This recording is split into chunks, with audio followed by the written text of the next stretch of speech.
به پارت 2 صندلی تعمیری. ما از قبل کف صندلی را به اشکاف زدیم، کارهای اولیه را انجام دادیم، یعنی تسمه کشیدن و پلیفوم و چسب ویژه را پاشیدیم و اسفنج ویژه را انداختیم رو کار.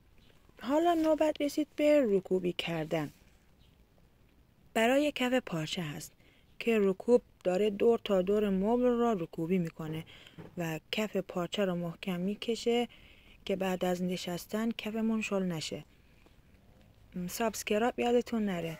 اگه شما هم مبل کهنه دارین یا میخواین تعمیرات انجام بدین، ما در خدمت هستیم. از 0 تا 100 کارمون رو انجام میدیم و 4 سال ضمانت کار هم داریم. بعد از رکوبی نوبت میرسه به پارچه های اضافی را که با تیغ برش میزنه. ببینین چقدر تمیز در میاد. اینم از صندلی خوشگلمون.